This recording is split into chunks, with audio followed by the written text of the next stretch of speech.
Christians who made a difference. Today we are looking at the life of an Australian social reformer whose work was motivated by a desire to do God's will. Her name is Caroline Chisholm. In the early days of free settlement in Australia, she was a pioneer in advocating strong social justice principles. She was born Caroline Jones in 1808 in Northampton, England, to a well-to-do farming family with a generous philanthropic outlook. She was progressive in outlook and in charitable work, and was a practising Christian. At the age of 22, Caroline accepted a marriage proposal from Captain Archibald Chisholm of the East India Company on the condition that she could continue doing philanthropic work. As he was a Catholic, she converted to Catholic Christianity. He was posted to India in 1832, and there Caroline established a school for the daughters of poor soldiers. When Captain Chisholm was granted 2 years' leave because of ill health, the Chisholms decided to spend the time in Australia. They arrived in Sydney in 1838. When her husband was recalled to active service in 1840, Caroline remained in Sydney with her 3 sons. Seeing needs in the colony, Caroline set out to alleviate poverty and its associated moral dangers.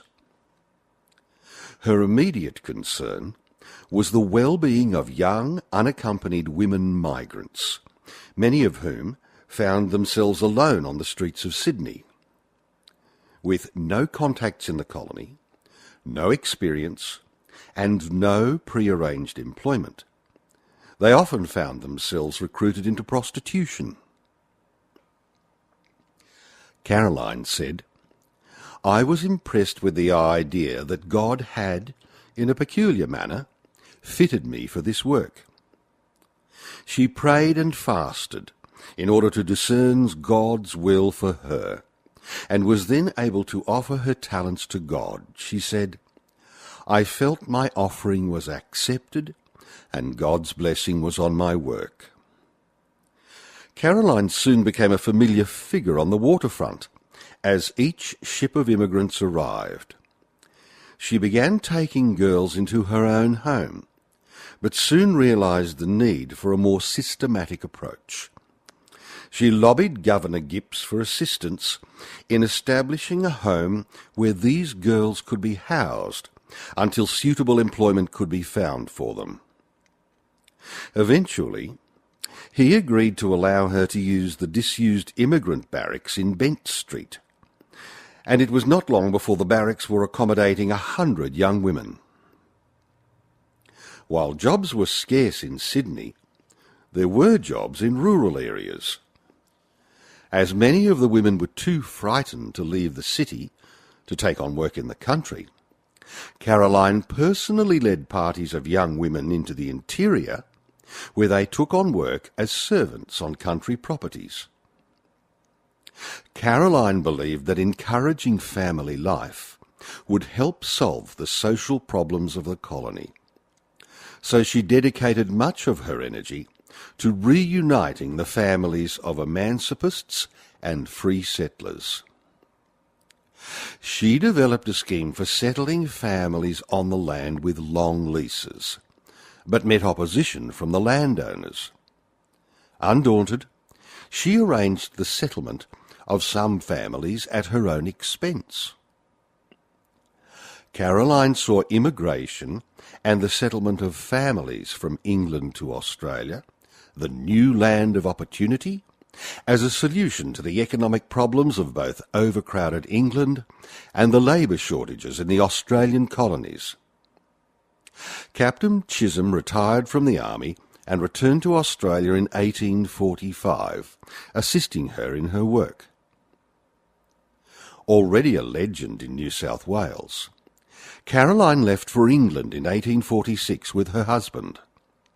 There she published pamphlets promoting emigration and established the Family Colonisation Loan Society with a committee of wealthy London merchants. The society chartered ships to take emigrants to Australia. Intending emigrants placed their savings with the society, which then lent them the balance of their passage money. Agents in Adelaide, Melbourne and Sydney secured them employment and collected the repayment of the loan by easy instalments. Unable to pay an Australian agent, Archibald Chisholm returned to Australia to meet the ships of the society. The family were reunited 3 years later and settled at Kyneton in Victoria.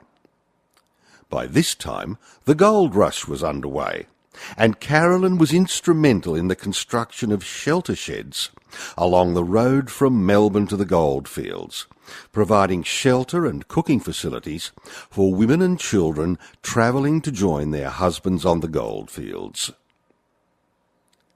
Caroline suffered serious kidney problems, and the Chisholms were advised to move to the warmer climate of Sydney.